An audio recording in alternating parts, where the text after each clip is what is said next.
3 News Now Web Extra. What is your preferred title, first of all, before we get going?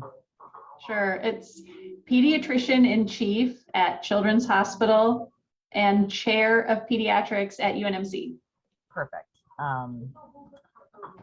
Okay, so one of the things that our reporter who covered the governor's press conference yesterday wanted me to follow up on, he had mentioned, and others have mentioned, that there may be some concerns about kids wearing masks, and I don't know if that is still a concern, if that was an early study a year ago, if those were just hypotheses that were put out in the world.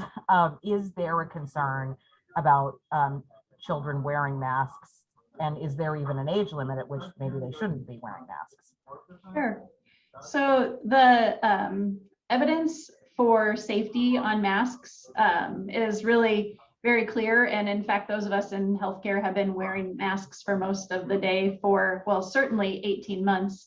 But if you think about certain types of careers, everyone working in an operating room, for example, wears a mask all day long and has for eons.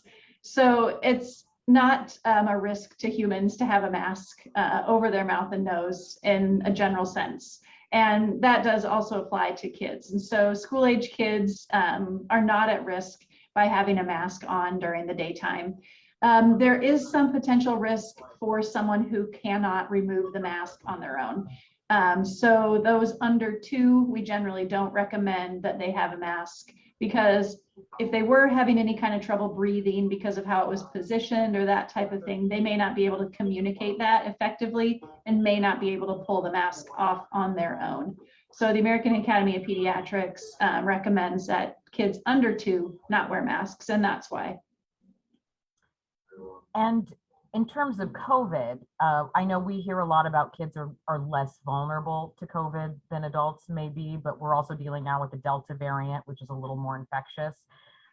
What, generally speaking, is the impact of COVID on children when they do get it?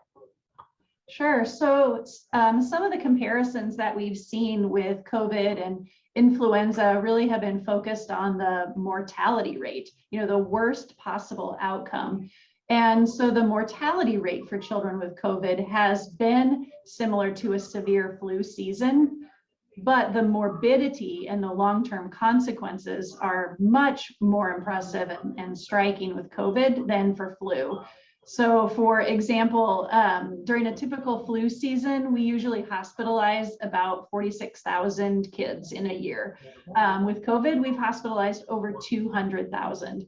So almost 4 times as many kids in the hospital with COVID in comparison to flu.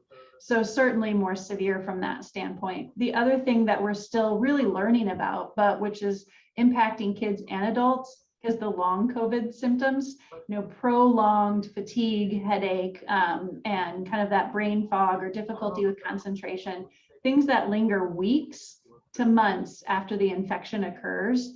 That's almost unheard of with influenza, and it's very common with COVID, and it's also common in kids. So much so that at Children's, we've actually started an interdisciplinary clinic with multiple specialists caring for these kids. We are seeing them, and our kids are being impacted by COVID well beyond that time of initial infection. And yeah, flu is something that keeps being brought up.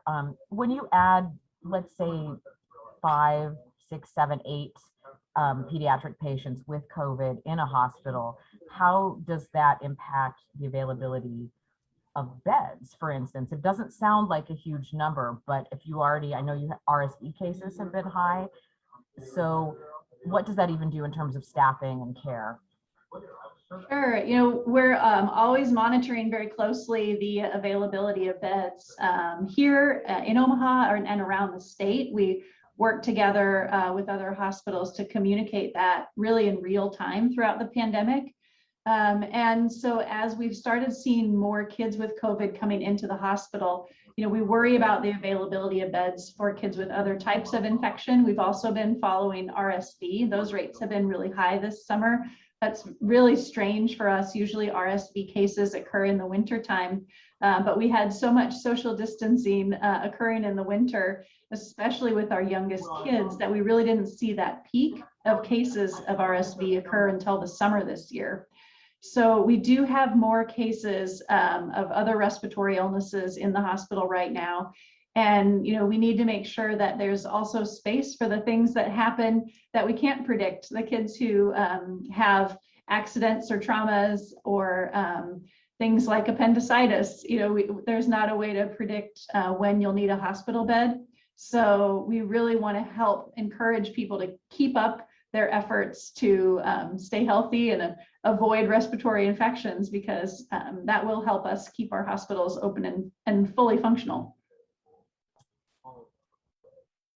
And what is the staffing situation at Children's Hospital? That's being discussed a lot, I think, across the state, that there might be a nursing shortage.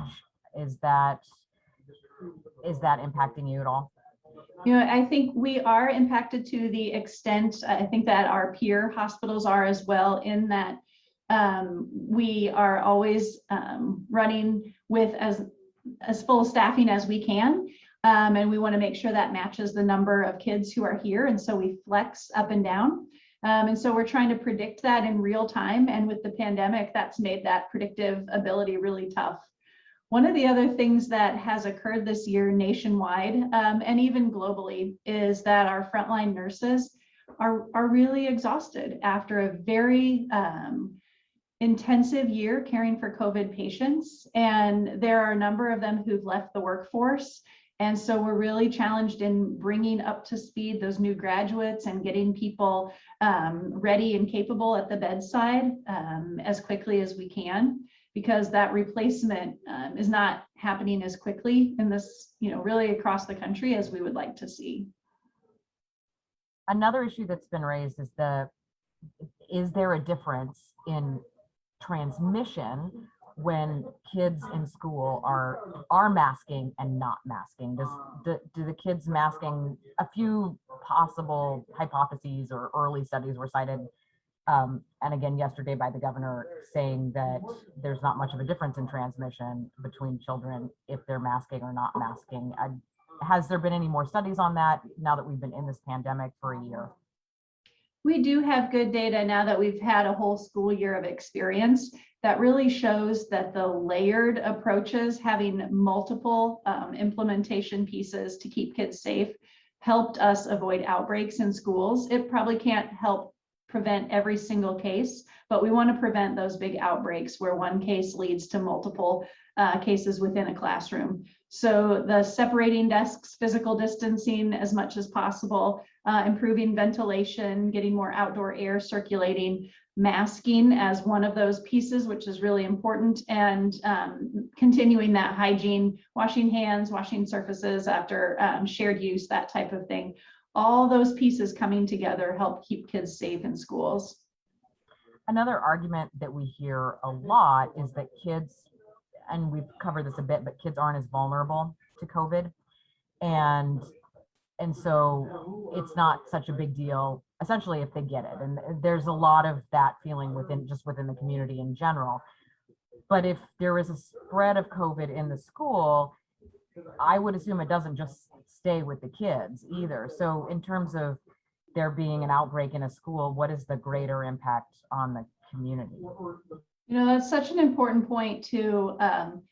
There's a really, I think, telling outbreak investigation that was just published this past week in the MMWR that the CDC puts out. And within that classroom, the teacher was infected and took off her mask in order to have a story time with the kids, and had her mask off for about half an hour. And there were 24 kids in the classroom, and 12 of them became infected. And the MMWR case then goes on to talk about the number of people outside the classroom, family members, siblings, and others who were contacts of the kids. And so, yeah, that's how these outbreaks persist. One person infects many, who then go on to infect many more. And we're absolutely seeing the impact of that, and have throughout the pandemic. And is it true? I mean, I've heard anecdotally that maybe with the original version of COVID, maybe one person who was infected might infect 2 other people. But now we're hearing with some of the new variants, especially Delta variant, that one person with COVID might infect 5 other people. Is that accurate, or do we know yet? I think it's hard to be precise with that, but it's absolutely closer to 5 to 6 new infections per, one infected contact with the Delta variant in comparison to the original COVID from a year ago. So that is a change, and it's tough to keep folks engaged and continuing to be agile as things change. But Delta variant really has been a game changer in that perspective. It's more transmissible, and more people are becoming infected from one case that's in their midst. Well, Dr. Simonsen, you did a good job covering what my range of questions were, and I don't really have any more right now. And I know that you have to move on to another interview here in a couple minutes. So I appreciate your time. I expect that there'll be at least a soundbite on the news at some point this evening, and then we'll try to post the whole thing online so people can really hear more in depth of what you have to say about the risks of COVID to kids. Okay, thanks so much for your time. Thank you. Take care. Bye-bye. Bye.